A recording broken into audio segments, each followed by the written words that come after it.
আবার বাইতুল মুকাদ্দাস বিজয় হবে। এখনকার সময়ে ফিলিস্তিনের দিকে তাকায় দেখেন। আজকে আমি দেখছিলাম ফিলিস্তিনের একটা যুবক, হুসাম আত্তা নাম, হুসাম আতা নাম। এই হুসাম নামের ছেলেটি ফিলিস্তিনে যাকে উপাধি দেওয়া হয়েছে যে এই ছেলেটা নিউটন ফিলিস্তিনের। নিউটনের যেরকম জ্ঞান ছিল, ছোট একটা ছেলের এরকম নাম দিছে যে সে ফিলিস্তিনের নিউটন। কি অদ্ভুত চেহারার, সুন্দর চেহারার ছেলে। কারেন্ট যখন ইসরায়েলিরা বন্ধ করে দিয়েছে রাফা সীমান্তে, মিশরের রাফা সীমান্তে যখন কারেন্ট কিছুই নাই, যখন তাঁবুর নিচে মুসলমানরা বসবাস করতেছে, খাবার নাই, কারেন্ট নাই, পানি নাই, ছেলেটা একটা অ্যাডাপ্টার কিনে একটা ফ্যান চালাচ্ছে। ওই ফ্যানটা চলার সময় ওটা থেকে বিদ্যুৎ চার্জ নিয়ে অন্তত নিবু নিবু আলোতে একটু একটু বাতি জ্বলতেছে। এটি ওই তাঁবুর মানুষেরা খুশি যে অন্তত তার কারণে একটুখানি আলো তো জ্বলল। 3টা মাস ধরে চলমান সংকটে 27,000-এর উপরে মুসলমান শহীদ হয়ে গেছে। হসপিটালের মধ্যে অ্যানেস্থেসিয়া নাই, যন্ত্রপাতি নাই, হাতের ভিতরে বোমা লেগেছে। জীবন্ত মানুষটার কাছ থেকে হাতটা কাটা হচ্ছে, পাটা আলাদা করা হচ্ছে মুসলমানের শরীর থেকে। কাজাসাদিন ওয়াহিদ, মুসলমান তো আমার এক দেহের মতো। আমার হাত কাটলে কেমন লাগতো, আমার পা কাটলে কেমন লাগতো। আজকে এই মুসলমানদের খাবার নাই, পাখির খাবার মুসলমানদেরকে খাওয়ানো হচ্ছে। ময়লা নর্দমার পানি গুলা দেওয়া হচ্ছে। ও আমার কেশবপুরের ভাইরা, মালিক যদি আপনাদেরকে ধরেন, মালিক যদি আপনাদেরকে বলেন ফিলিস্তিনের মুসলমানরা মার খেয়েছিল, তোর কি অবদান ছিল? আপনি ধরা পড়ে যাবেন, আমি ধরা পড়ে যাব। আমি আপনি এখনো নামাজ পড়তে পারি নাই, ফিলিস্তিনের মুসলমানদেরকে নিয়ে ভাবতে পারি নাই। এখনো নামাজ ছাড়া হিন্দি সিরিয়াল, গান বাজনা নিয়ে ব্যস্ত আছেন। যদি মালিক ধরে এক কদম সামনে যাওয়া যাবে না, ঠিক কিনা বলে? বলতেছিলাম এই ফিলিস্তিনের বিজয় নিশ্চিত। রাসূল বলছেন এই ফিলিস্তিন বিজয় হবে। মসজিদে আকসা আবার গর্জে উঠবে, মসজিদে আকসা আবার মুসলমানদের হাতে আসবে। জোরে কোন আল্লাহু আকবার। আল্লাহ রাব্বুল আলামিন ইরশাদ করেন, فكيف إذا جئنا من كل أمة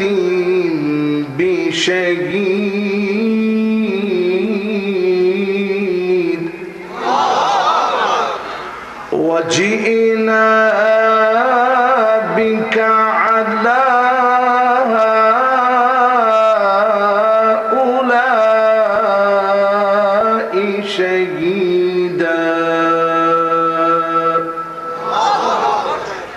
এই হচ্ছে 41 নং আয়াত।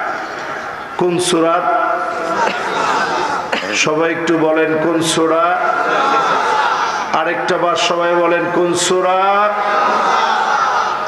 আল্লাহ রাব্বুল আলামিন যখন এই আয়াত নাযিল করলেন, নবীজি আমার আয়াত নাযিল হওয়ার পরে 2টা চোখ থেকে অঝোর ধারায় নবীর পানিগুলা ঝরঝর করে পড়ছে। আল্লাহর নবীর মুবারক চোখের পানি, মুক্তার দানার মতো চোখের পানি চোখ দিয়ে বের হয়ে মুবারক গাল ভিজে গিয়েছে, দাড়ি মুবারক ভিজে গিয়েছে। হাত্তা বাল্লাল আরদ, জমিনের ভিতরে টপ টপ করে নবীর চোখের পানিগুলা পড়ছে।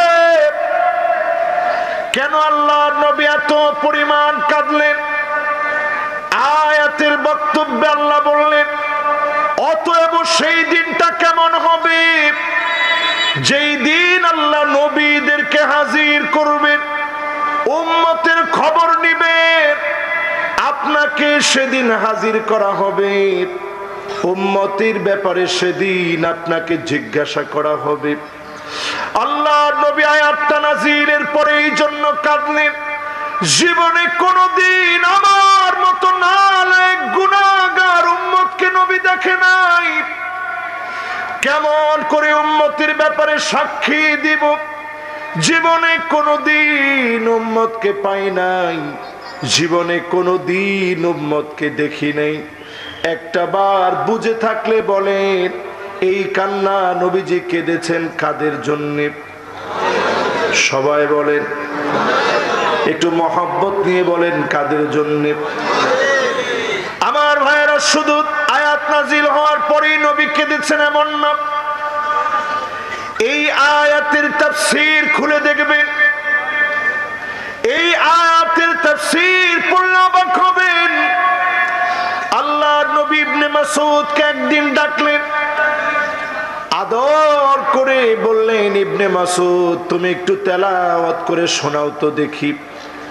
ইবনে মাসউদ রাদিয়াল্লাহু তাআলা আনহুর দুইটা পা ছিল চিকন চিকন, প্রচন্ড জোরে বাতাস আসলে তিনি পড়ে যেতেন, কিন্তু এত দামি ছিল আল্লাহর কাছে।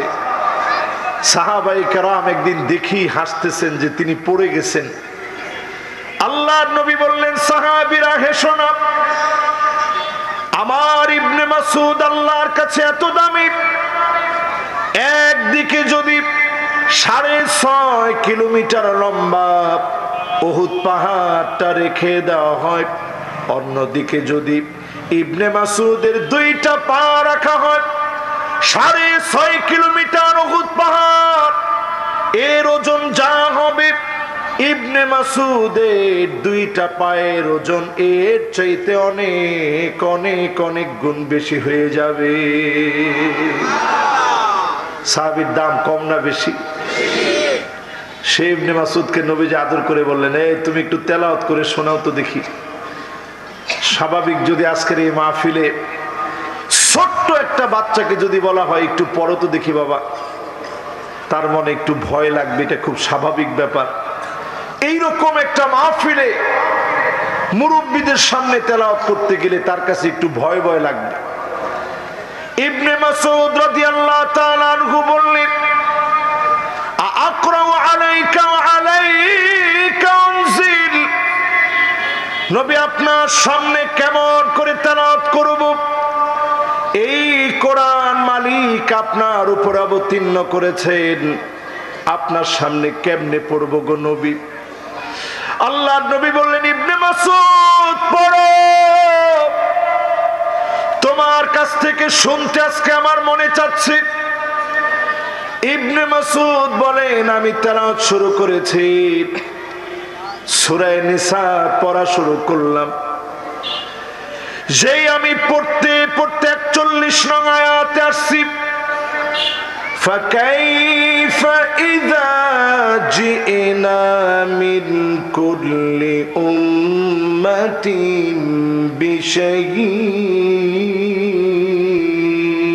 بشهيد। এই আয়াত পর্যন্ত যখন আমি আসলাম, আমি নজর করে দেখি আল্লাহর নবীর দুইটা চোখ দিয়ে অজর ধারায় পানি ঝরছে, গাল ভিজে যাচ্ছে, দাড়ি ভিজে যাচ্ছে, এত পরিমাণ কান্না। নবীজি কেঁদেছেন কাদের জন্য? সবাই বলেন, একটু মহব্বত নিয়ে বলেন। আমি কি আপনাদেরকে বুঝাইতে পারতেছি? মনে হয় না, ঠিক নাই বাজান? আপনারা কি আমার কথা বুঝতেছেন? আল্লাহ ভালো জানে। এইরকম রাস্তার পাশে তো আপনাদের মনোযোগ কদ্দুর হচ্ছে, जो बात दिल से निकलता वो बात दिल पर असर करता, যেটা দিল থেকে বলা হয় এটা দিলে আসর করে। আমাদের আসর হচ্ছে কিনা আমি জানি না। একটু দিলটারে একেবারে আজকে যতক্ষণ কথা বলি মনোযোগটা বাড়িয়ে দিই। বাম দিকে তাকানো দরকার নেই বাজান, ওইদিকে তাকান দরকার নেই। ওইদিকে মহিলা মানুষও হেঁটে যেতে পারে, আপনি তাকাবেন, তাকানোতে গুনাহ হবে। এদিকে তাকায় থাকে, ঠিক আছে তো ইনশাল্লাহ? আল্লাহর নবী, বিশ্ব নবী আমার আপনার জন্য কাঁদলেন। জীবনে আল্লাহর নবী একবার দুইবার কাঁদেন নাই। না দেখে আমার আপনার জন্য নবীজি বারবার কেঁদেছেন, আল্লাহর কাছে দোয়া করেছেন। আম্মা জান হযরত আয়েশা বলেন, আল্লাহর নবী সিজদায় চলে যেত। সিজদায় চলে যাওয়ার পরে আজিজুন কাজিজিল মিরজাল, ফুটন্ত পানি যেইভাবে ফোটে এইভাবে করে নবীজির ভিতর থেকে কান্নার আওয়াজগুলা বের হতো। আমি আয়েশার ঘুম ভেঙে যেত। এত কান্না, নবীজি কার জন্য কাঁদতেছে? আম্মা জান বলেন, আমার কানটাকে নবীজির জবানের সামনে নিয়ে যেতাম। যখনই নবীজির জবানের সামনে নিতাম, আমি শুনতাম নবীজি আল্লাহর কাছে কাঁদতেছে আর বারবার বলতেছে, আল্লাহুম্মা উম্মতি,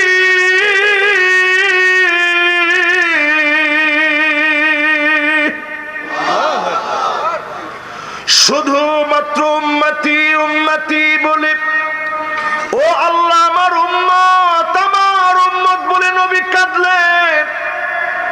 যদি এই মাহফিলে প্রশ্ন করি, এত পরিমাণ কান্না নবীজি কেঁদেছেন কেবলমাত্র শুধুমাত্র কাদের জন্য? সবাই বলেন। বড় সৌভাগ্য, আল্লাহ আমাদেরকে উম্মত বানাইছেন। সারা দুনিয়ার পরিবর্তন বলে দিচ্ছে শেষ জামানার শেষ সময় আমরা অবস্থান করছি। এবার চিন্তা করেন, নবীজি আমার সাহাবীদের সামনে বয়ান করছে। আজকে যেমন কেশবপুরে বয়ান করছি, আল্লাহর নবী, বিশ্ব নবী সাহাবীদের সামনে বয়ান করতেছেন। নবীজি বয়ান করতে করতে বললেন, ওয়াদিতু লাউ রাইনা ইখওয়ানানা,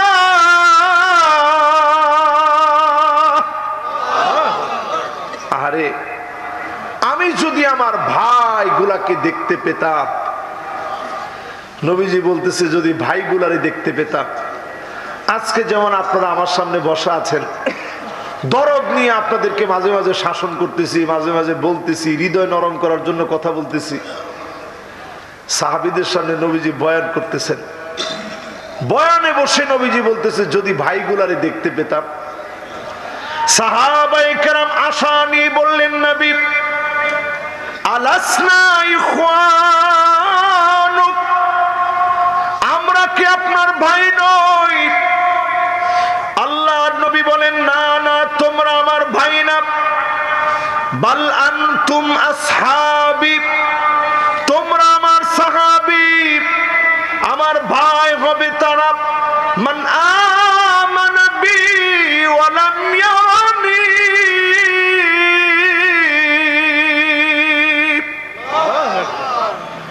জীবনে কোনদিন যারা আমারে দেখে নাই, জীবনে কোনদিন যারা আমারে পায় নাই, আমার জন্য যারা পাগল পাড়া ছিল,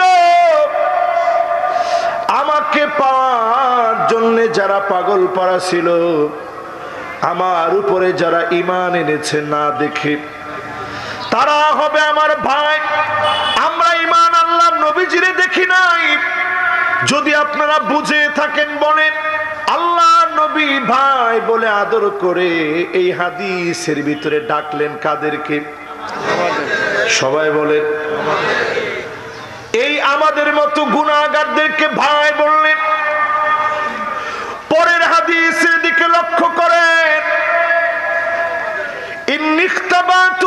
উম্মতি শাফাআতান লিউম্মতি। নবীজি বলেন, দুনিয়াতে অনেক কষ্টে পড়েছি, অনেক বিপদে পড়েছি। নামাজ পড়তে গিয়েছে Abu Jahl, Utba, Shayba, Utba bin Abi Muait নবীজির কাঁধের উপরে ভরি চাপায় দিয়েছে। একটু চিন্তা করতে পারেন, আপনি আমি একটা সাধারণ মানুষ, আমি একটা সাধারণ হুজুর, আমি ধরেন এখানে একটা মসজিদে নামাজ পড়তেছি, কিছু দুষ্ট লোক আমার গাড়ির উপরে যদি খালি বুড়িটা দিয়ে দেয়, কি দুর্গন্ধ। বিশাল একটা উটের ভুঁড়ি যদি আমার ঘাড়ের উপরে চাপায় দেয়, শ্বাস বন্ধ হয়ে যেতে নিবে। কি পরিমাণ কষ্ট হয়েছে। তারপরেও আল্লাহ নবী বদদুয়া করেন নাই, নবীজির কলার চেপে ধরেছে, শ্বাস বন্ধ করে ফেলেছে, নবীজি বদদুয়া করেন নাই। আবু বকর রাদিয়াল্লাহু তাআলা আনহুকে মেরে চোখ দিয়ে রক্ত বের করে ফেলেছে, আল্লাহর নবী বদদুয়া করেন নাই। হযরত বিলালের বুকের উপরে পাথর চাপায় দিয়ে একজনের পর একজন রেস্ট নিয়ে পিটিয়ে রক্তাক্ত করেছে। যেই কাবা চত্বরে আমরা তাওয়াফ করি, অসংখ্য সাহাবীদের রক্ত, এই মোজাইক যখন ছিল না, তপ্ত বালুর উপরে পড়েছে সাহাবীদের রক্তগুলো। আল্লাহর নবী, নবী কুলের সম্রাট বিশ্ব নবী বিপদে পড়ে আল্লাহর কাছে কোনো অবজেকশন দেন নাই। মনের ভিতরে প্রশ্ন আসবে, কেন দেয় নাই? আল্লাহর নবী হাদিসের ভিতরে বলেন, এই জন্য আমি কোনো অভিযোগ করি নাই, আমি সুযোগটা রেখে দিয়েছি।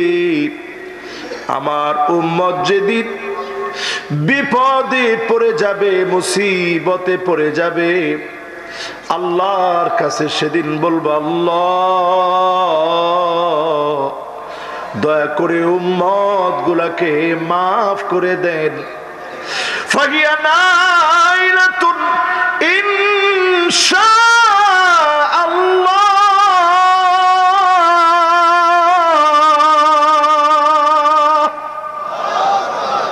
নবীজি বলেন, সেই দিন আমার উম্মত রেজাল্ট পেয়ে যাবে, এমন রেজাল্ট পাবে, দলে দলে দলে দলে উম্মত আল্লাহর জান্নাতের দিকে পার হয়ে যাবে। জোরে কোন আল্লাহু আকবার।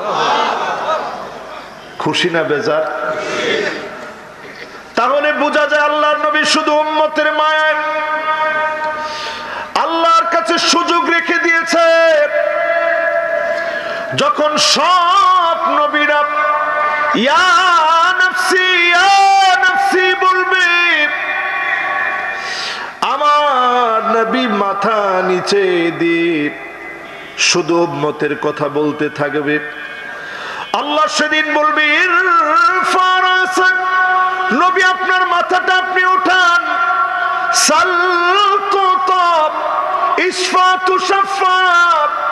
নবী আপনি যা মনে চায় শুধু আজকে চান, যাকে মনে চায় শাফাত করে। আল্লাহর নবী যখনই শাফাত করবে, যিনি ধন্য বানায়া উম্মতকে জান্নাতি বানায় দিবেন, তিনি কে? উম্মত এখানে বসা আছেন, সব নবীর আদরের উম্মত। জীবনে কোনোদিন নবীরে দেখি নাই, নবীজি আমাদেরকে দেখে নাই, কিন্তু নবীজি আমাদেরকে কত মহব্বত করে গিয়েছেন, কত ভালোবেসে ফেলেছেন। একটু হিসাব করেন, নিজের জন্য নবীজি কাঁদে নাই, আমাদের জন্য নবী কেঁদেছেন। একদিন দুই দিন কাঁদেন নাই, দিনের পর দিন নবীজি কেঁদেছেন, আমার জন্য আপনার জন্য ফরিয়াদ করেছেন। এখনকার সময়ে একটু চিন্তা করেন, আল্লাহ নবী যেই পরিমাণ কাঁদলেন, এমন উম্মত আমি আপনি এখনো হতে পারি নাই, ঠিক কিনা বলে? একটা একটা করে আমি আপনি একটু ধরাই দিই, আপনি কেমন উম্মত হয়েছেন একটু ধরাই দিই। আজকে আমার এখানে উঠতে গিয়ে আমার একজন ভাইয়ের হাতের মধ্যে একটা ব্যাসলাইট দেখলাম, আমি বলা মাত্র খালি এইভাবে ধরে মোসাফা করে একটু টান দিলাম যে এটা উম্মতের কাজ না, উনি সাথে সাথে খুলে ফেলছে। এই যে আপনি ব্যাসলাইট পরলেন, গড়ি পরেন, এটা যদি 5 লাখ টাকা দাম হয়, আপনি একটু অপচয় করলেন, অপচয়কারী হলেন, এটা আল্লাহ পছন্দ করে না। একটু কম দামের ভিতরে সুন্দর স্টাইলে আপনি ঘড়ি পরেন, কোনো নিষেধ নেই। কিন্তু আপনি নবীর উম্মত নিজেরে মনে করেন, হাতের ভিতরে ব্যাসলাইট পরলেন, ইহুদীদের অনুসরণ করলেন, অন্যান্য ধর্মাবলম্বীরা বিভিন্ন নিয়ত করে বিভিন্ন তাগা হাতের ভিতরে লাগান, আপনিও যদি লাগান, আপনি সব মানলে নবীর উম্মত হতে পারেন নাই, ঠিক কিনা বলে? একটা একটা করে বললে আপনারা কি খুব কষ্ট পাবেন? মাল্লাম ইয়াখুশ শারিবাহু ফালাইসা মিন্না, অনেক লম্বা লম্বা মোছ রাখলেন, দাড়ির খবর নাই, বুদ্ধিজীবী পণ্ডিত নিজেকে মনে করলেন, আপনি সব হতে পারলেন, দুনিয়ার শিক্ষা শিক্ষিত হলেন, কিন্তু আপনি নবীজির প্রকৃত উম্মত হতে পারেন নাই, ঠিক কিনা বলে? এরপরে যদি আল্লাহর নবীর হাদিসের দিকে তাকান, মান হামালা আলাইনা সিলাহ ফালাইসা মিন্না, যেই লোকটা অস্ত্র ত্যাগ করলো, এক মুসলমান আরেক মুসলমানকে অস্ত্র দেখাইলো, গুলি করার হুমকি দিল, ঘর বাড়ি থেকে বের করে দিল, মিথ্যা মামলা হামলা করলো, আপনি সব হতে পারেন, নবীর উম্মত হতে পারেন নাই, ঠিক কিনা বলে? এই যে মাহফিলে এই কথাটা বলছি, এই রকম লোকের সংখ্যা এখন আমাদের সমাজে একেবারেই কম না, অনেক বেশি। আপনার জন্য আল্লাহর নবী এত পরিমাণ কেঁদে গেলেন, আল্লাহর নবী আপনার জন্য কাঁদলেন, এমন উম্মত আপনি হয়েছেন, প্রতিনিয়ত মানুষের হক আপনি নষ্ট করেন, মানুষকে আপনি ঠগান। মান গশানা ফালাইসা মিন্না, যেই লোক মানুষকে ঠকায়, ওই লোক সব হতে পারে, নবীর উম্মত হতে পারে না, ঠিক কিনা বলে? আমি বাংলাদেশে একটা বাজারের নিউজ দেখছি, এটা অলরেডি সারা বাংলাদেশে ভাইরাল হয়ে গেছে, শান্তির বাজার। বলেন তো কি নাম? আমার এই নিউজটা দেখার পরে উপলব্ধি হলো, এই শান্তির বাজারের জায়গাটার নাম হচ্ছে শান্তির বাজার।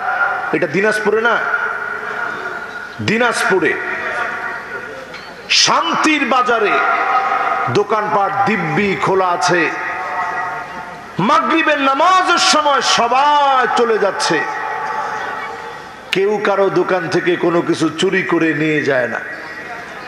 এই যে শান্তির বাজার, কেউ চুরি করে নিয়ে যাচ্ছে না, কেউ কারো বাজারে হাত দিচ্ছে না, কেউ কারো ক্ষতি করছে না, কেউ কারো দোকান থেকে ক্যাশ থেকে টাকা নিয়ে যাচ্ছে না। ইমাম সাহেব বলছেন, ওই যে চিরির বন্দরে ইমাম সাহেব নিজে বলছেন, মাগরিবের নামাজের সময় এত পরিমাণ মুসল্লি হয়, পুরা বাজারটা ফাঁকা হয়ে যায়, কিন্তু কোনো চুরির ঘটনা বিগত 10-15 বছরে আলোচিত কোনো চুরির ঘটনা ঘটে নেই। এটা শুধু একটা বাজারের কথা বললাম, আমার বাংলাদেশ। লোকেরা নাম দিছে শান্তির বাজার।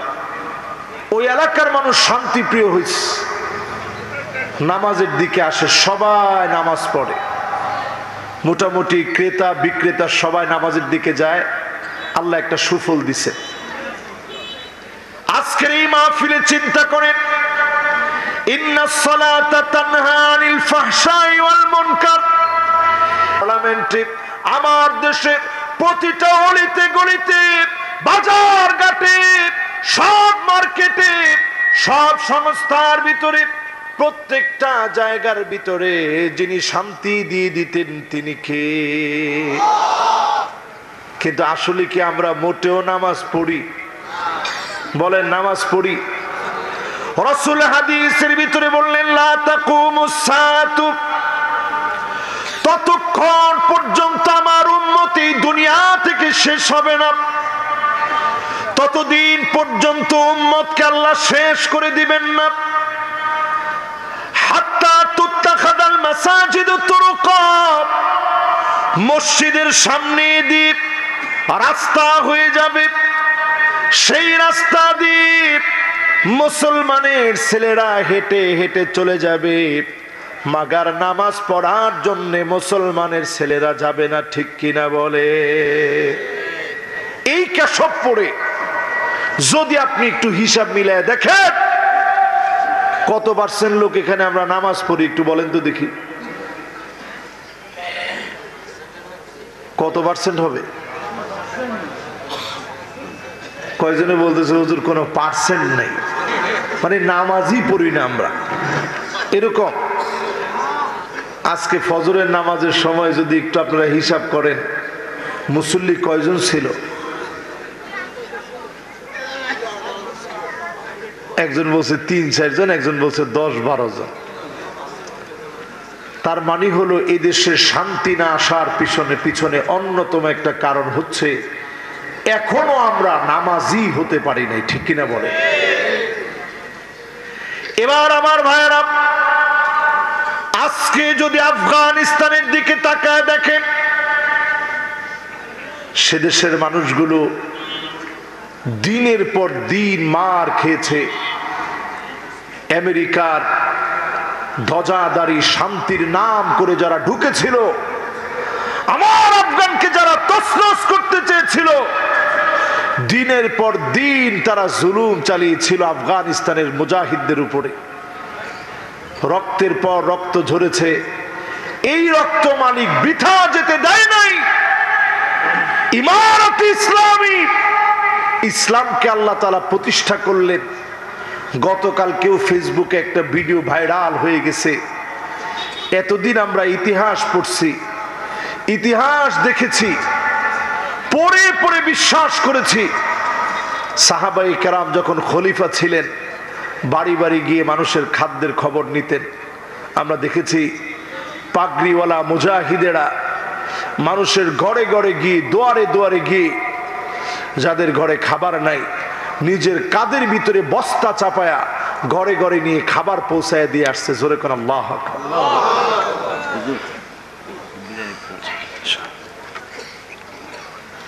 নামাজ যদি এই জমিনে প্রতিষ্ঠা হয়ে যায়, নামাজ যদি আমার পার্লামেন্ট থেকে নামাজের ব্যাপারে যদি আইন করা হয়, খোদ আফগানিস্তানে আল্লাহ পাক যেই রকম বরকত দিলেন, আমাকে আপনাকেও যিনি বরকত দিয়ে এই দেশটাকে যিনি রহমত দিয়ে কবুল করবেন তিনি কে? এরপরে আমার ভাইরা, পরের হাদিসের দিকে তাকায় দেখেন, লা তাকুমুস সাআতু, এই দুনিয়া থেকে উম্মত ততদিন শেষ হয়ে যাবে না হাত্তা ইয়াতাসাফাদু ফিত তরিক তাসাফুদাল হামির, মানুষ নির্লজ্জ হয়ে যাবে, বেহায়া হয়ে যাবে, মানুষের পোশাকের কোনো শালীনতা থাকবে না। এখন তাকায় দেখেন তো আমাদের দেশে মেয়ে ছেলের মতো পোশাক পরে এমন মেয়ের সংখ্যা কম না বেশি? প্যান্ট পরে, শার্ট পরে, চুল খুলে রাখে। এরপরে দেখা যায় এমন ভাবে এখন ছোট ছোট করে চুল কাটে, পিছনের দিক দিয়ে যখন আপনি তাকাবেন আপনি বুঝবেনই না প্যান্ট শার্ট যেভাবে চুল কাটছে, আপনি বুঝবেনই না এটা মেয়ে। এই রকম দৃশ্যগুলা চোখের সামনে আসবে। আজকে আমার আপনার চোখের সামনে চলে আসছে এই কেশবপুরে যেখানে মাহফিল হচ্ছে, এই রাস্তা দিয়ে আজকে থেকে 30 বছর আগে যদি এই রকম কোন ছেলে আর মেয়ে উশৃঙ্খল কোন পোশাক পরে, বিবাহিত না এইরকম কোন ছেলে মেয়ে যদি হেঁটে যাইতো, তাহলে মুরব্বীরা কি হেঁটে যাইতে দিত? কত বছর আগে? মাত্র 30 বছর আগে আমরা দেখেছি আমাদের ছোটবেলায় সামান্য 2 কিলোমিটার 3 কিলোমিটার দূরে যখন কেউ যাইতো, মহিলারা রিকশার মধ্যে উঠে শাড়ি দিয়ে পেঁচায় এরপরে এক জায়গা থেকে আরেক জায়গায় যাইতো। এখনকার সময়ে যদি আপনি একটু হিসাব করেন, এইরকম একটা ঘটনা যদি এখন শুধু খালি কেশবপুরের একটা রিকশাকে যদি শাড়ি দিয়া পেঁচায়, মানুষ বলবে 2024-এ এই পাগলের আমদানি কোত্থেকে হলো। ঠিক কিনা বলেন? তার মানে হলো আমার ভাইয়েরা, মানুষ নির্লজ্জ হয়ে গেছে। আল্লাহর নবী বললেন পশুর মতো হয়ে যাবে। এখনকার সময় আপনি তাকায় দেখেন জাহাঙ্গীরনগর বিশ্ববিদ্যালয়ে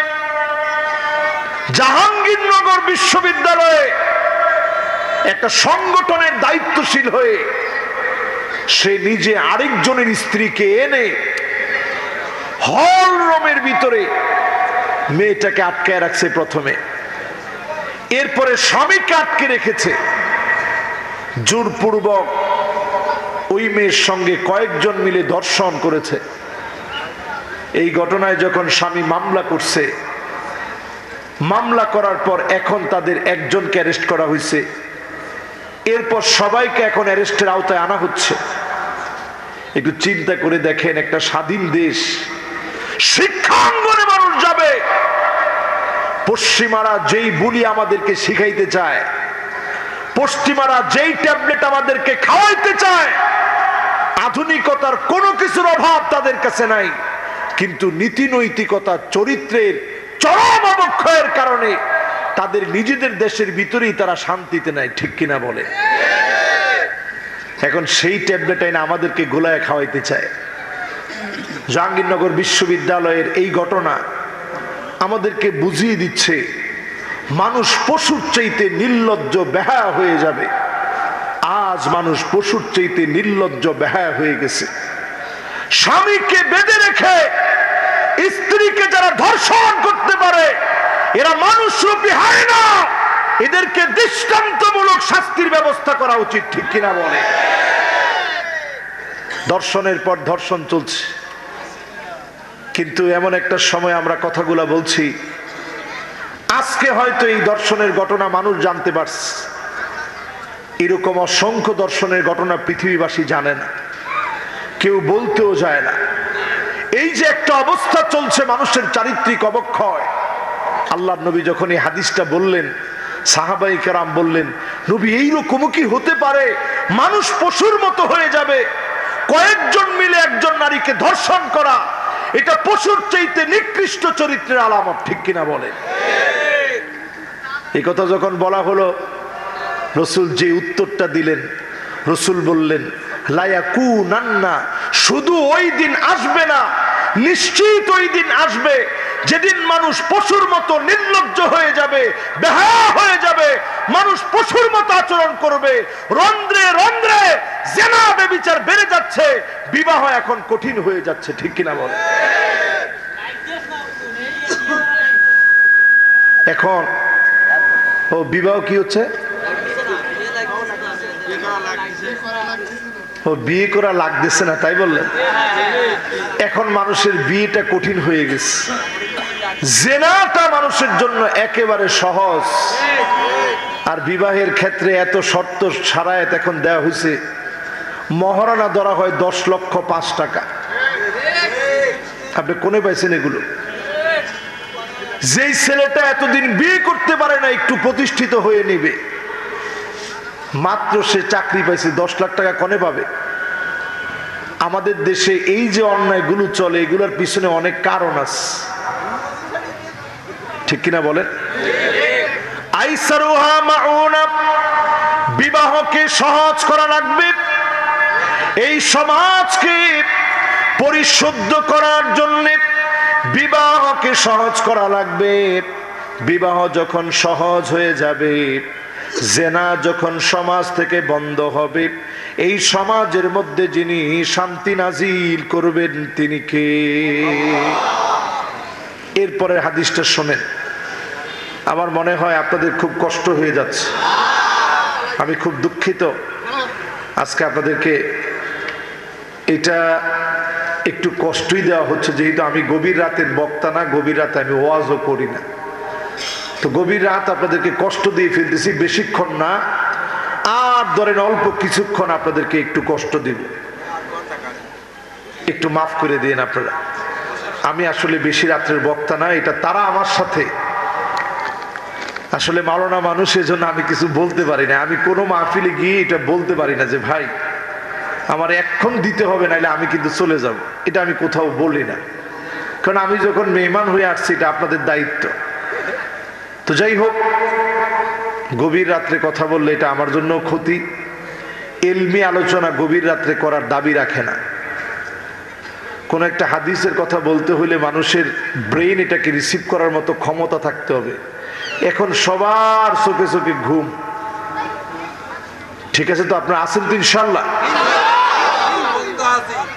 এরপরে আল্লাহর নবীর হাদিসটা শুনেন আমার ভাইরা,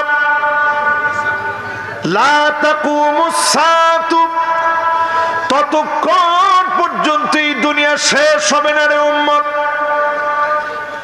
হাত্তা ইয়াতাবাহান নাসু বিল মাসাজিদ, মসজিদে মসজিদে পদ পদবী নিয়ে মারামারি কাটাকাটি হানাহানি শুরু হয়ে যাবে, ঠিক কিনা বলে? এইটাও আমার মনে হয় পুরাপুরি এখন সমাজের ভিতরে চলে আসছে। ঠিক, আমি অবাক হইলাম, বললাম যে ইমামটা ভালো পেলেন না কেন? বলতে শুধু বেতন তো এত দিতে পারি না, অল্প স্বল্প দেই, তা দিয়ে আর কেমন ইমাম পাবো হুজুর? তো কত বেতন দেন? ভালো একজন ইমাম রাখতে গেলে তো 8-10 হাজার টাকা দেওয়া লাগে, যাকে রাখেছি তাকে তো 4,000 টাকা দিই। আমি চিন্তা করলাম, আল্লাহ, এই বাজারে, যেই বাজারে 1 কেজি বেগুনের দাম কত? 60 টাকা। তো আপনি বললেন দিবে 60 টাকায়, 80 টাকা, 80 টাকা 1 কেজি বেগুনের দাম। পেঁয়াজের কেজি হঠাৎ বেড়ে যায়, মরিচের কেজি হঠাৎ করে বেড়ে 1250 টাকা পর্যন্ত গিয়ে ঠেকছিল। এই বাজারে যদি আপনি 3 কেজি মরিচের টাকাও যদি একজন ইমামরে না দেন, সমালোচনা করার সময় লম্বা সমালোচনা করলেন, অথচ আল্লাহর নবী বলেন আল ইমামু দামিন, ইমাম হচ্ছে সবচেয়ে নিরাপদ ব্যক্তি, যার পিছনে আপনি নামাজ পড়েন, যে ইমামের পিছনে দাঁড়ায় নামাজ পড়েন, ওই ইমামকে সম্মান করতে শিখেন। আল্লাহর নবী বলেন, আমা ইয়াখশাল্লাযী ইয়ারফা রাসাহু ক্বাবলা আল ইমাম আইয়ুহাউইলাল্লাহু রাসাহু রাসাল হিমার, ইমামের আগে যে মাথা উঠায় ফেলবে তার চেহারা গাধার মতো হয়ে যাবে। শুধু হয় না, নবীর উম্মত দেখে আল্লাহ মাফ করে দিয়েছে, ঠিক কিনা বলে? তা আপনার আচরণ চিন্তা করেন, ইমামরে দেখলে আপনি সম্মান করেন না, মসজিদে মুয়াজ্জিনের কোনো সম্মান নেই। আল ইমামু দামিন ওয়াল মুআজ্জিনু মুতামিন, মুয়াজ্জিন হবে আমানতদার, মসজিদের কত কিছু আছে তার কাছে, মাইক থেকে নিয়ে ফ্যানের সকল রুমের চাবি, প্রত্যেকটা গেটের চাবি একজন মুয়াজ্জিনের কাছে থাকে। তিনি হচ্ছে সবচেয়ে আমানতদার। সেই মুয়াজ্জিনের বেতন দিবেন আপনি 3000 টাকা, তুমি চলবে কেমনে? এই জন্য আল্লাহর নবীর হাদিস আমাদেরকে শিখায় দিচ্ছে, কিয়ামতের আগে এমন সময় আসবে ইমামদেরকে সম্মান করা হবে না। মসজিদে মসজিদে কমিটির ভিতরে মারামারি চলবে, কে সভাপতি হবে, কে সেক্রেটারি হবে, পদ পদবী নিয়ে মারামারি কাটাকাটি হানাহানি চলবে, ঠিক কিনা বলে? এখনকার সময় এগুলা কি আছে না? সত্যি সত্যি বলেন, আছে? এই কেশবপুরের আশেপাশে যত মসজিদ আছে, যদি আপনি একটু জরিপ চালান, কত পার্সেন্ট মসজিদের ভিতরে কমিটির মধ্যে মারামারি? না না না বাবা, 100% হলে তো এই পৃথিবী শেষ হয়ে যাবে। তো কত পার্সেন্ট হবে? 10%। কত পার্সেন্ট? 80% হয়ে গেছে। তার মানে হলো 20% আল্লাহর গোলামদের জন্য করোনা আসলো, করোনা চলে গেল। ভূমিকম্পের কথা বলা হচ্ছে, খেয়াল দিয়ে শোনেন।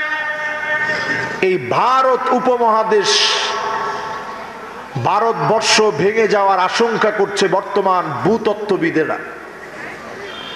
ভূতত্ত্ববিদেরা বলছে এই ভারতবর্ষের যে টেকটনিক প্লেট আছে, ক্রমশই টেকটনিক প্লেটটা সরে যাচ্ছে। যদি একটা বড় ধরনের ভূমিকম্প হয়, জাপানে একদিনে 155 বার ভূমিকম্প হয়েছে। কতবার? সবাই বলেন কতবার? কিয়ামতের আগে ঘন ঘন ঘন ঘন ভূমিকম্প হবে। ফালইয়ারতাকিবু ইনদা যালিকা রিহান হামারা কাসরাতুজ জালাজিল, জায়গায় জায়গায় আগুন লাগবে, অদৃশ্য আগুন জ্বলবে। কাসরাতুজ জালাজিল, একটার পর একটা ভূমিকম্প হবে। জাপানে একদিনে 155 বার ভূমিকম্প হয়েছে। কয়দিনে? একটা ভূমিকম্প ছিল 7.5 মাত্রার, রেক্টর স্কেলে 7.5 মাত্রার ভূমিকম্পে রাস্তাঘাট তছনছ হয়ে গেছে, ঘর বাড়ি সব ভেঙে চুরমার হয়ে গেছে। সমুদ্র সীমা পর্যন্ত 200 মিটার পর্যন্ত সংকুচিত হয়ে গেছে। সমুদ্র সীমা দূরে চলে গেছে। সামনে খোলা বিরাট জায়গা, ফুটবলের মাঠের মতো জায়গা বের হয়েছে। 200 মিটার জায়গা, সমুদ্র লেয়ার পর্যন্ত ফাটল ধরে গেছে। একদিনের 155 বারের ভূমিকম্প। একটা ভূমিকম্প ছিল 7.5 মাত্রার। বর্তমান ভূতত্ত্ববিদদের তথ্য অনুযায়ী আমার দেশে যেই ভূমিকম্প আসার আশঙ্কা, এটা 8 থেকে 9 মাত্রার ভূমিকম্প হবে। নাউজুবিল্লাহ বলে। আপনি যত সহজে বলছেন ভাঙে যাবে না, আবার সাথে হাসি মেরিয়েছেন। এত সহজ, এত সহজ। আমাদের দেশে আসলে দেখছেন করোনা চলে গেছে, তখন আমাদের নেতারা কি বলছে? আমরা করোনারে মোকাবেলা করেছি, করোনার চাইতে শক্তিশালী। এরা কি মানুষ? এরা কি মানুষ গো বাবা? একটু চিন্তা করে দেখেন, করোনা যখন আসছে তখন তারা পিপি টিপি পরে, হাতের মধ্যে গ্লাভস, শরীরের মধ্যে পিপি, মুখের মধ্যে মাস্ক লাগায়া, এরপরে এই দিক দিয়ে আরেকটা কি জানি লাগাইছে, ওটার নাম ভুলে গেছে। কি জানি নাম এটার? ওটার নাম আমার মনে নেই। এইরকম এদিক দিয়ে একটা চশমার মতো একটা সব দিয়ে তারা বলছে ঘরে থাকুন, সুস্থ থাকুন। এটা একটা শিরকি কথা। বেটা, ঘরে থাকলেই সুস্থ থাকা যায়? এদেশের হাজারো মাদ্রাসা গেটের মধ্যে তালা লাগানো ছিল, কিন্তু দরজার ভিতরে ঠিকই হাফেজরা বসে বসে কোরআন পড়ছে। ঠিক কিনা বলে? এমনি দেশটা টিকে গেছে এরকম না। আমার দেশে তেমন কিছুই ছিল না। আমার দেশের মানুষের তেমন কোনো সতর্কতা ছিল না, কিন্তু ঠিকই ছোট ছোট বাচ্চারা আল্লাহর কালাম বারবার তেলাওয়াত করেছে। আমার মালিকের বড় দয়া লেগে গেছে, মায়া লেগে গেছে। আমার দেশের মানুষগুলাকে আরেকটা বার যিনি সুযোগ দিয়েছেন তিনি কে? বারবার কিন্তু আল্লাহ ছাড় দেন না। ভূমিকম্প, সবাই বলতেছে ভূমিকম্প আসবে, নবীজির হাদিস বলতেছে ভূমিকম্প আসবে। ফালইয়ারতাকিবু ইনদা যালিকা রিহান হামরা,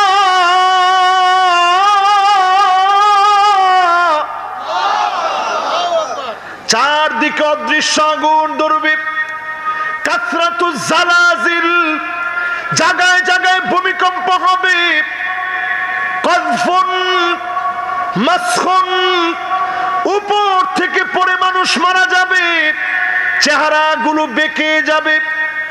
শুনতেছেন কথা?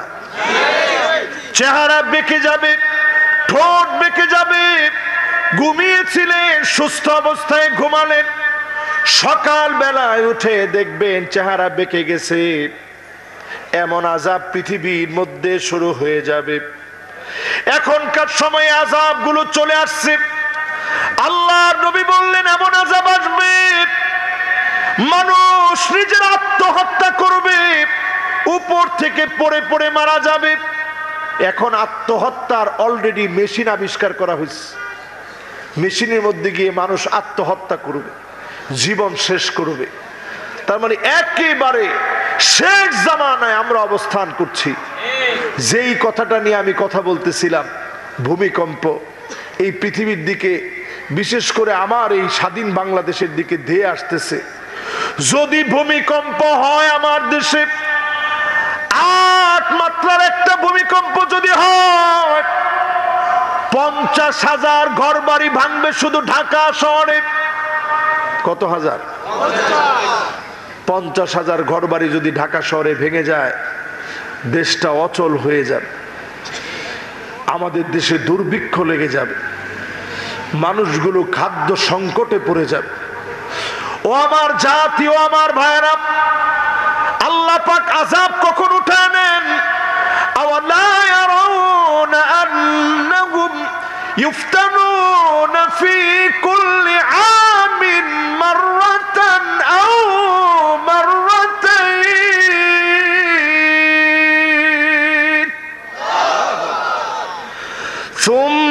সুম্মা লা ইয়াতুবুনা ওয়ালা হুম ইয়াযাক্কারুন।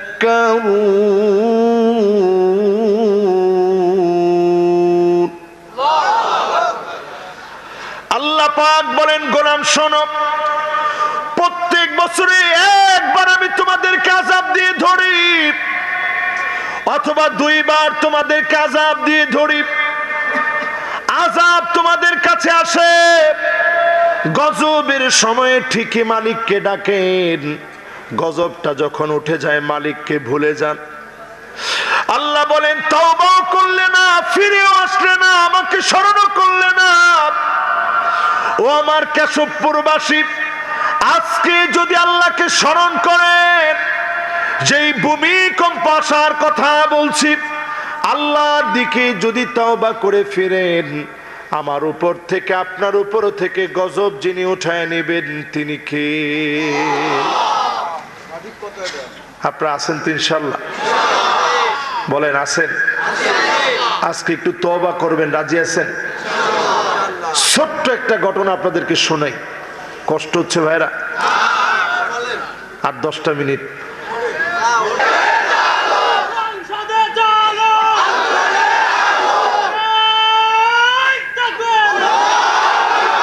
মাশাআল্লাহ, দেখি স্লোগানটা কে দিছে? মাশাআল্লাহ, উনি খুব সুন্দর স্লোগান দিচ্ছে। জীবনে অনেক জায়গায় আলো জ্বালাইলেন।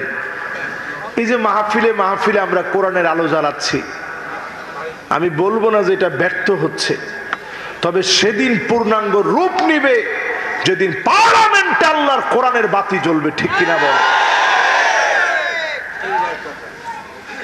মাশাআল্লাহ, মুরব্বী একজন বলছে এইবার কথা ঠিক বলছে হুজুর। তার মানে এতক্ষণ কি আমি বেঠিক বলছি নাকি? না বাবা, সবই ঠিক বলছেন, এবার বলছে। এখন একটু চিন্তা করেন, আমাদের দেশে আল্লাহ অনেক নিয়ামত দিছে, কিন্তু আল্লাহর কোরআনটা প্রতিষ্ঠিত করার জন্য মনের ভিতরে ইচ্ছা আছে, হিম্মত আছে, কিন্তু আমরা আমার দেশে বারবার কোরআনের বিজয়ে মুসলমানদেরকে আমরা এমন পাই যারা বিরোধিতা করে। ঠিক কিনা বলে? আমি শুধু ছোট্ট একটা উদাহরণ দিই। এই কেশবপুর 6 আসনের এমপি খন্দকার আজিজুল সাহেব নাম নাকি? খন্দকার আজিজুর রহমান খুব ইয়ং মানুষ সিএনজি নিয়ে গেছিল কোনে, আরে পার্লামেন্টে, সংসদে গেছে পরে সবার বিএমডব্লিউ, কারো ল্যান্ড ক্রুজার, কারো মার্সিডিজ, কারো বিএমডব্লিউ, কারো মার্সিডিজ, কারো ল্যান্ড ক্রুজার, কারো আছে রেঞ্জ রোভার, সবাই দামি দামি গাড়ি। এর মধ্যে উনি গেছে সিএনজি নিয়ে। রেঞ্জ রোভারের পিছনে একটা সাংবাদিকও নাই, ল্যান্ড ক্রুজারের পিছনে একজনও নাই, মার্সিডিজের পিছনে একজনও নাই, কিন্তু উনার সিএনজির পিছনে সব সাংবাদিক দৌড়াইতেছে। ঠিক কিনা বলেন? দেখছেন ওয়াজের মধ্যে কয়েকজনে হাততালি দিয়ে ফেলছে। হুজুর এই লোক, উনি যে সিএনজি নিয়ে গেছে, উনি বলছে আমি 5 লক্ষ টাকা দিয়ে নির্বাচন করেছি, তাও জনগণের টাকা। আপনারা তো সুন্দর করে ঠিক বললেন। আজকে যদি উনি ঢাকা না থেকে এই এলাকায় থাকতেন, আমি ওনার রিকোয়েস্ট করতাম যে আপনি দয়া করে মাহফিলে আসেন, দেখে যান এলাকার মানুষ কতটা মহব্বত করে। এই লোকটার এই পরিবর্তন কেন? আমি মনে করি সে জীবনে একদিন দুই দিন না, দীর্ঘদিন সে মাদ্রাসায় পড়ছে। এখন তো ঠিক বলেন না, জোরে বলেন। এই নীতি নৈতিকতা যদি আমার ভাই ধরে রাখে, এমন লোকদের জন্য দৃষ্টান্ত হবে যারা কানাডায় বাড়ি করে ফেলেছে, বেগম পাড়া গড়ে তুলেছে, যারা দিনের পর দিন টাকা লুণ্ঠন করেছে, তাদের জন্য সে দৃষ্টান্ত হয়ে যাবে। ঠিক কিনা বলে? আমরা ওই দিকে না যাই, তবে এই দিকে থাকতে চাই। এই যে উনি সিএনজি নিয়ে গেছে, বোঝা গেছে সততার দাম কম না বেশি। গত 1-1.5 সপ্তাহ আগে, 2 সপ্তাহ হবে, 1-1.5 সপ্তাহ না, 2 সপ্তাহ আগে আমার মসজিদে একজন ওসি সাহেব আসছেন।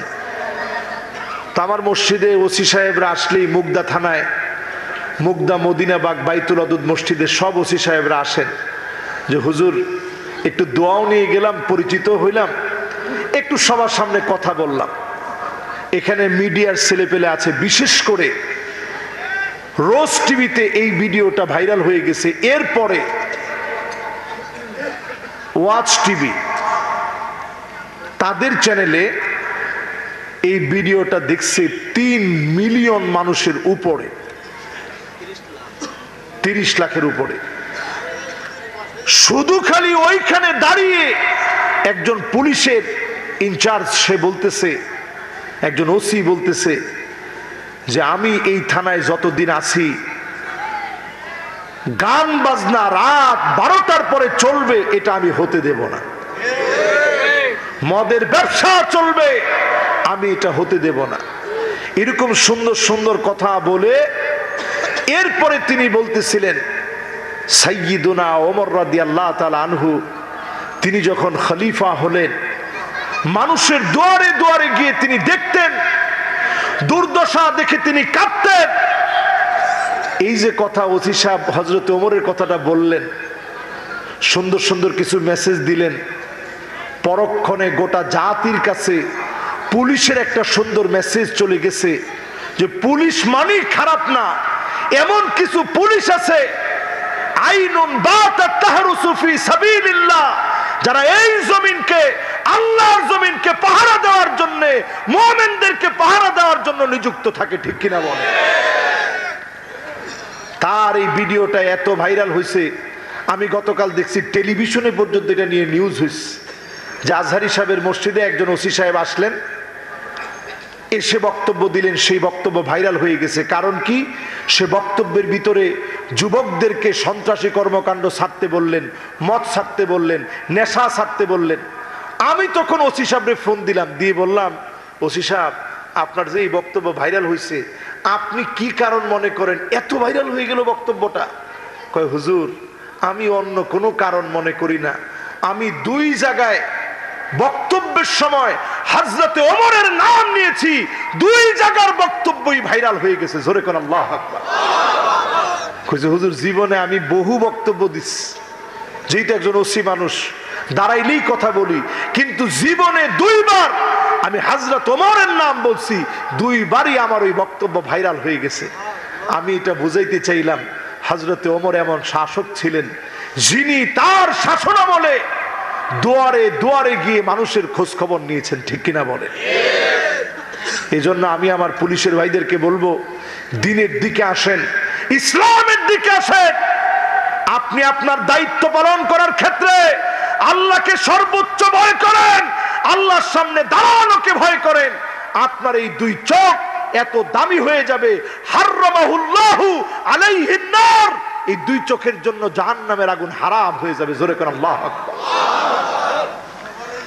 আমার ভাইরা, আমার বন্ধুরা, এই মাহফিলে যারা বসলেন, আল্লাহর নবী বিশ্ব নবী বলেন, লা তাকুমুস সাআতু, ততদিন পর্যন্ত এই পৃথিবীতে কিয়ামত হবে না, দুনিয়া ততদিন শেষ হবে না, হাত্তা ইয়াক্তাতিলা ফিয়াতান দাওয়াহুমা ওয়াহিদা, একই দলের ভিতরে, একই নেতা কর্মীর ভিতরে, একই লোকদের ভিতরে, একই মার্কার ভিতরে মারামারি, কাটাকাটি, হানাহানি, একজন আরেকজনকে ঘুমাইতে দিবে না, ঠিক কিনা বলো?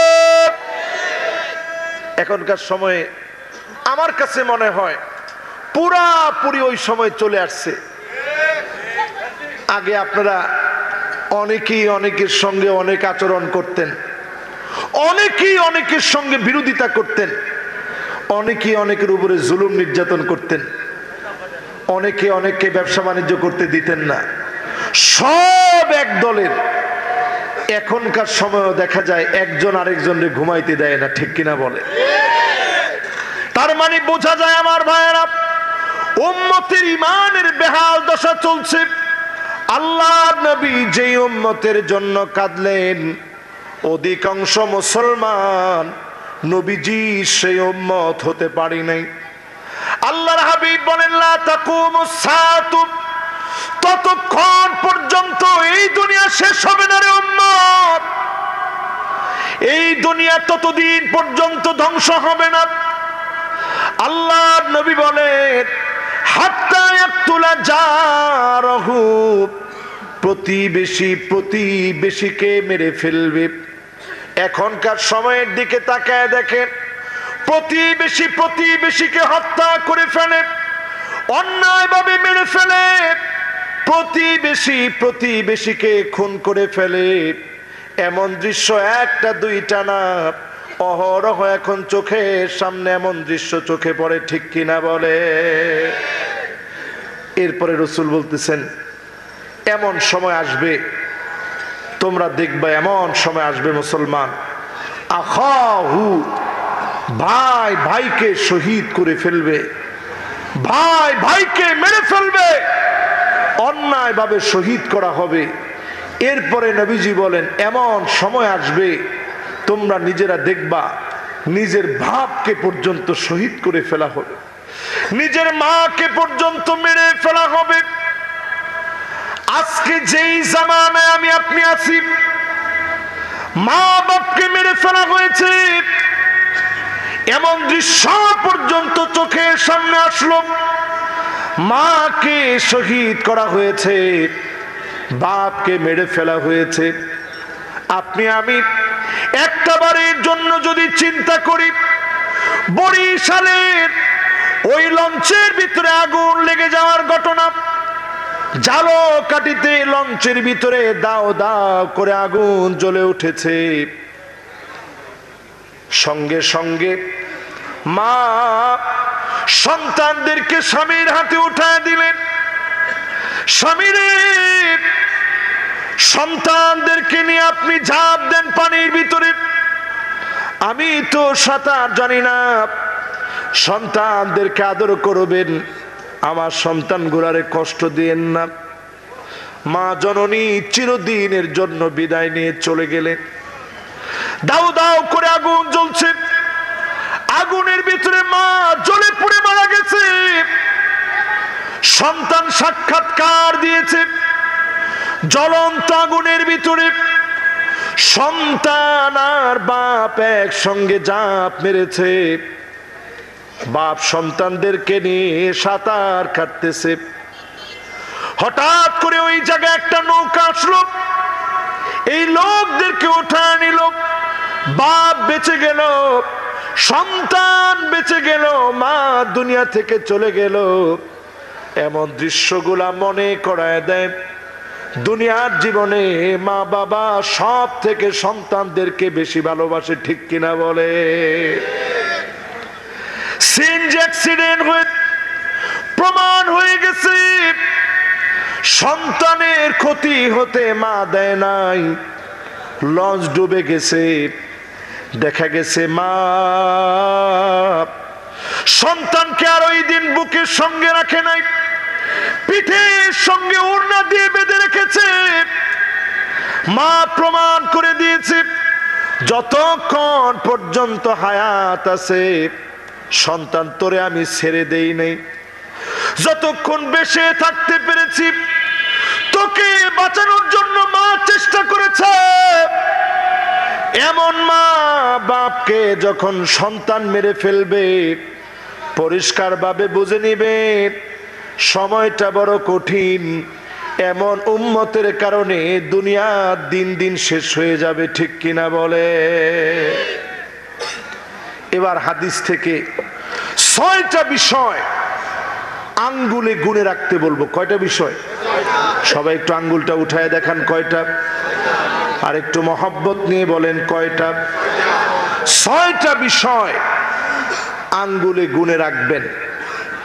রসুল হাদিসের ভিতরে 6টা বিষয় আঙ্গুলে গুনে রাখতে বলছেন। কিয়ামতের আগেই 6টা বিষয় রসুল আঙ্গুলে গুনে গুনে গুনে গুনে স্মরণ রাখতে বলছেন। 1 নম্বর বিষয় হলো উউদুদ সিত্তান বাইনা ইয়াদাই সাব। কিয়ামতের আগে 6টা বিষয় আঙ্গুলে গুনে রাখতে বললেন। 1 নম্বরে নবীজি আলাইহিস সালাম বলেন মাউতি, আমি নবী দুনিয়া থেকে চলে যাব, তোমরা আমাকে পাবে না। এমন উম্মত আমরা হয়েছি নবীজির আমরা পাই নাই। তার মানে হলো প্রথম যে আলামতের কথা নবীজি বললেন ওই আলামত আমরা পেয়ে গেছি। কথা বলেন ঠিক কিনা? প্রথম আলামত আমি আপনি পেয়ে গেছি। দ্বিতীয় নম্বরে আল্লাহর নবী বললেন সুম্মা ফাতহু বাইতুল মুকাদ্দাস, আবার বাইতুল মুকাদ্দাস বিজয় হবে। এখনকার সময়ে ফিলিস্তিনের দিকে তাকায় দেখেন। আজকে আমি দেখছিলাম ফিলিস্তিনের একটা যুবক হুসাম আত্তা নাম, হুসাম আতা নাম। এই হুসাম নামের ছেলেটি ফিলিস্তিনে যাকে উপাধি দেওয়া হয়েছে যে এই ছেলেটা নিউটন ফিলিস্তিনের। নিউটনের যেরকম জ্ঞান ছিল ছোট একটা ছেলের এরকম নাম দিছে যে সে ফিলিস্তিনের নিউটন। কি অদ্ভুত চেহারার, সুন্দর চেহারার ছেলে। কারেন্ট যখন ইসরায়েলিরা বন্ধ করে দিয়েছে রাফা সীমান্তে, মিশরের রাফা সীমান্তে যখন কারেন্ট কিছুই নাই, যখন তাঁবুর নিচে মুসলমানরা বসবাস করতেছে, খাবার নাই, কারেন্ট নাই, পানি নাই, ছেলেটা একটা অ্যাডাপ্টার কিনে একটা ফ্যান চালাচ্ছে। ওই ফ্যানটা চলার সময় ওটা থেকে বিদ্যুৎ চার্জ নিয়ে অন্তত নিবু নিবু আলোতে একটু একটু বাতি জ্বলতেছে। এটি ওই তাঁবুর মানুষেরা খুশি যে অন্তত তার কারণে একটুখানি আলো তো জ্বলল। 3টা মাস ধরে চলমান সংকটে 27,000-এর উপরে মুসলমান শহীদ হয়ে গেছে। হসপিটালের মধ্যে অ্যানেস্থেসিয়া নাই, যন্ত্রপাতি নাই, হাতের ভিতরে বোমা লেগেছে।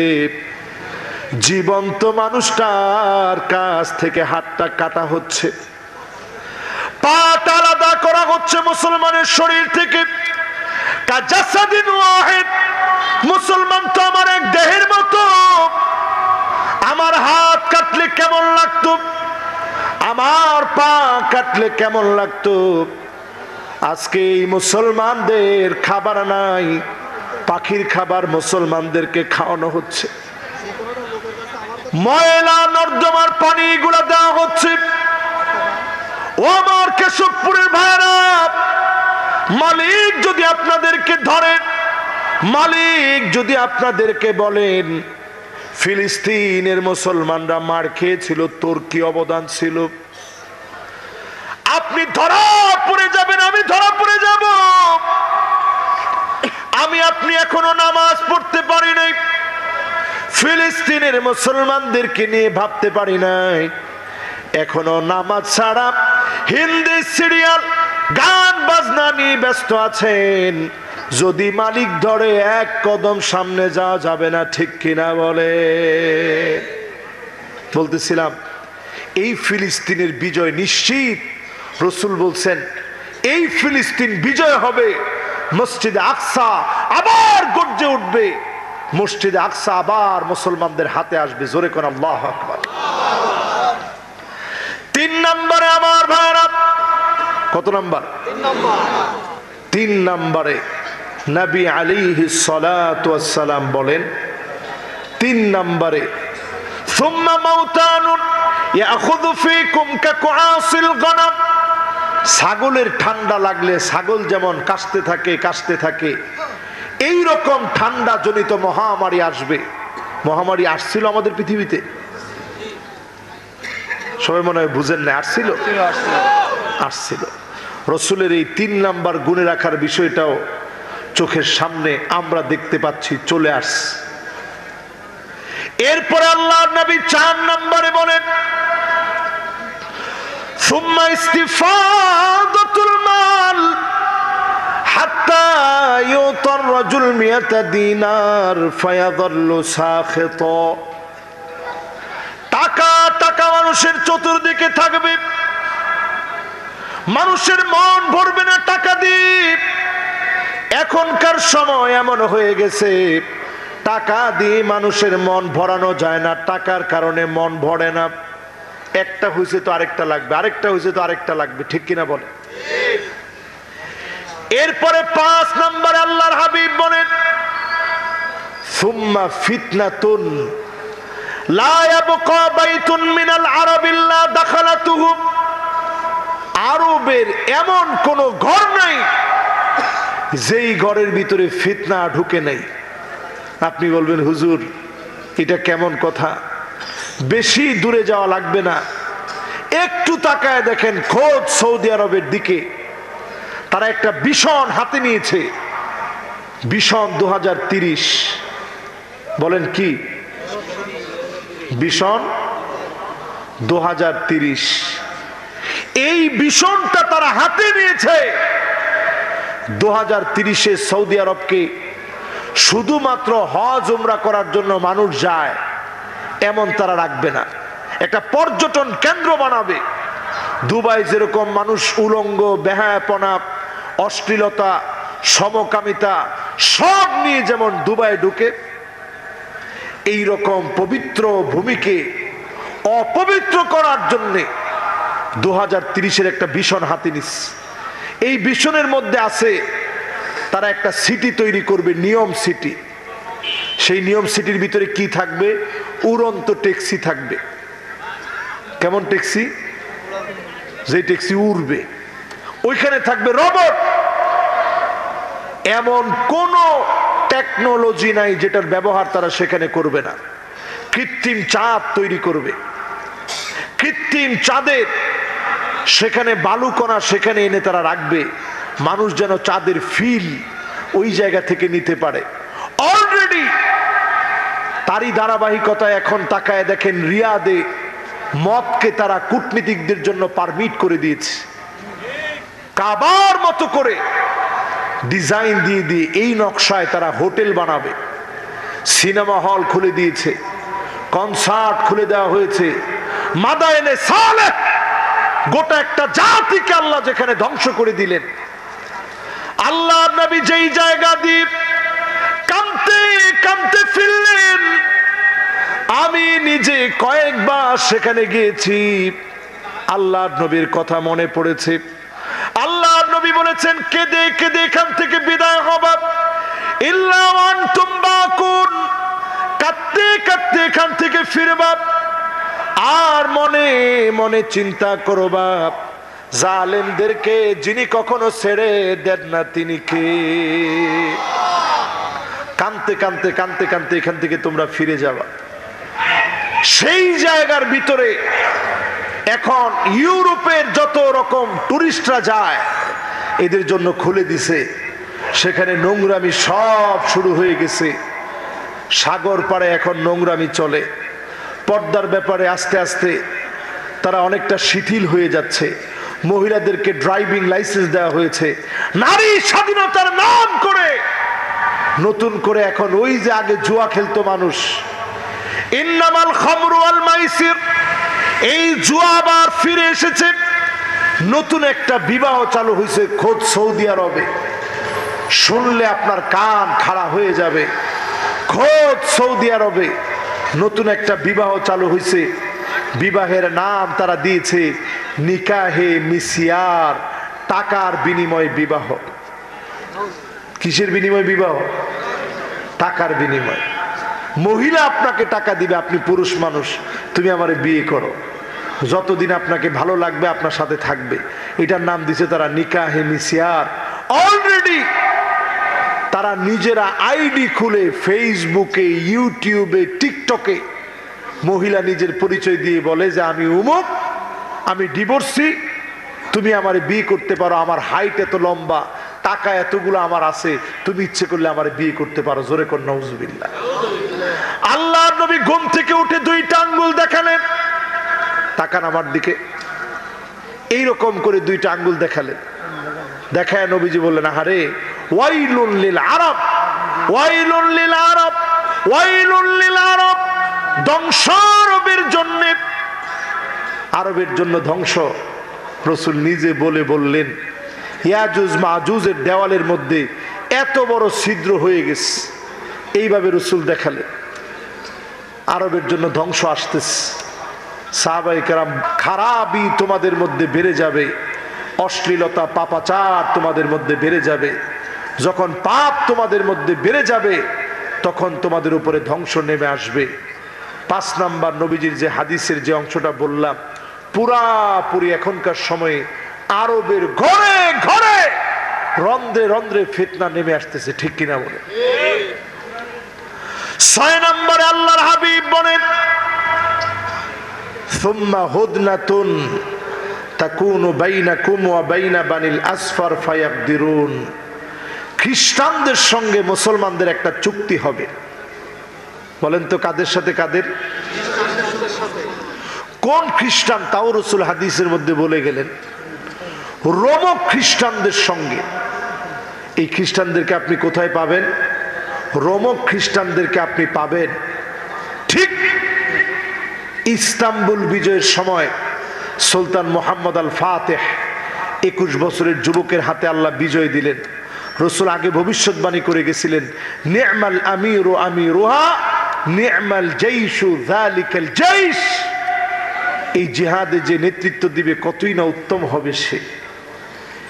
এই সেই মুহাম্মদ আল ফাতেহ, তার হাত ধরে ইস্তাম্বুল যখন বিজয় হয়েছে, কনস্টান্টিনোপল বিজয় হয়েছে, বাইজেন্টাইন সম্রাটদের এই ইস্তাম্বুল মুসলমানের হাতে আসার পরে এরা চলে গেছে বর্তমান রাশিয়াতে।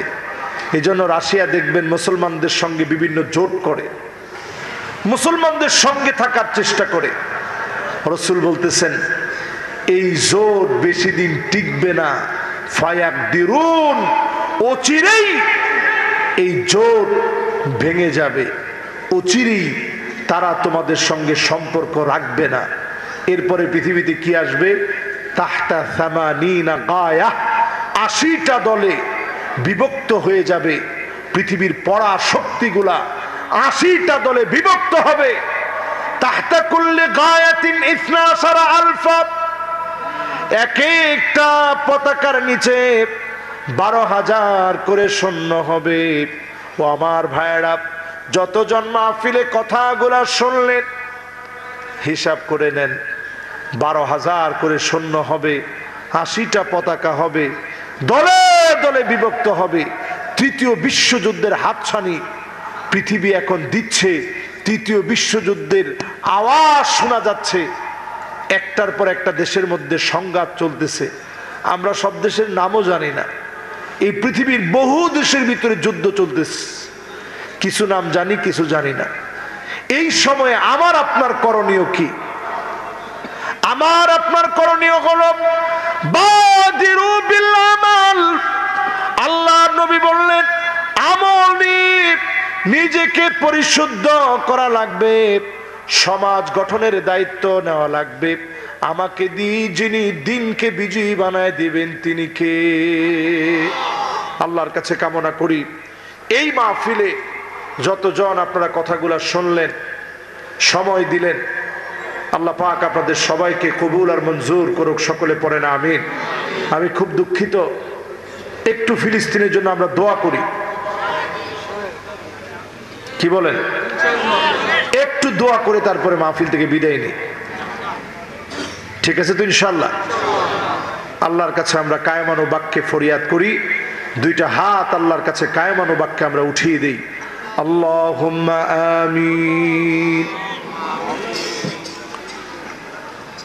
ربنا ظلمنا أنفسنا وإن لم تغفر لنا وترحمنا لنكونن من الخاسرين ربنا لا تزغ قلوبنا بعد إذ هديتنا وهب لنا من لدنك رحمة إنك أنت الوهاب। আল্লাহ তাআলা বড় আশা নিয়ে আজকের মাহফিলে বসেছিলাম, কথা শোনাবো। এতক্ষণ ধরে যতগুলো কথা হয়েছে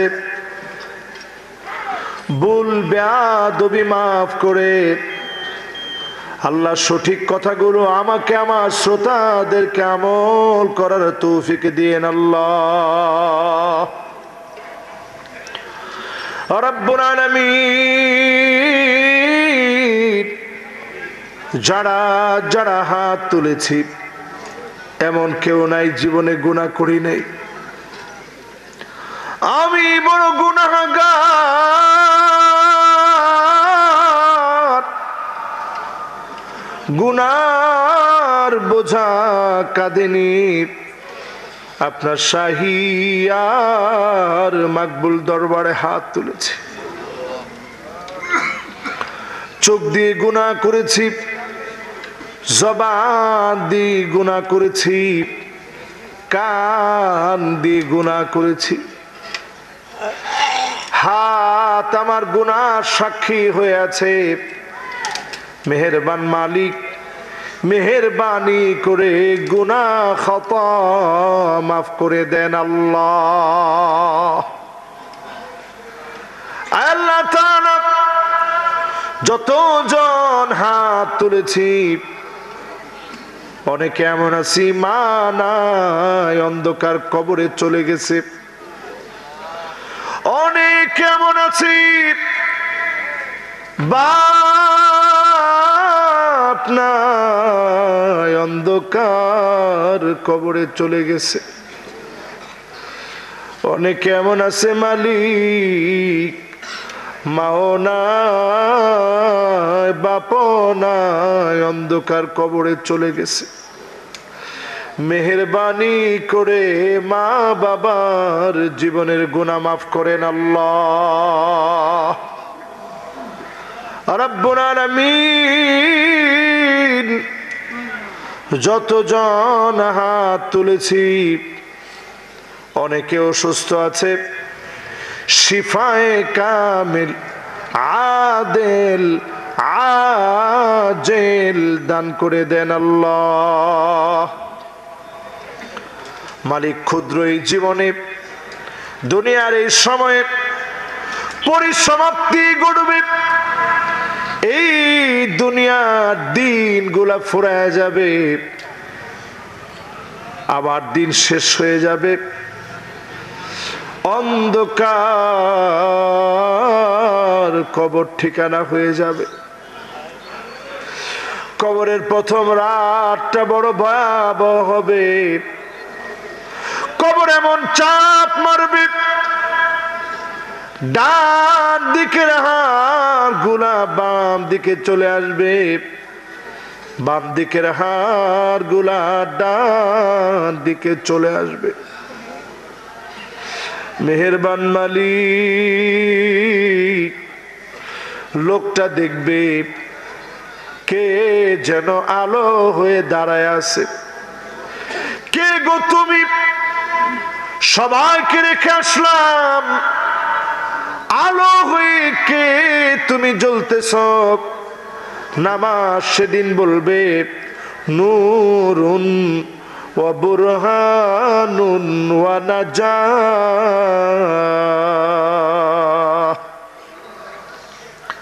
আল্লাহ তাআলা যতজন আজকে হাত তুলল, কথাগুলো শুনল, প্রত্যেককে নামাজি, 5 ওয়াক্ত নামাজে নামাজ প্রতিষ্ঠাকারী হিসাবে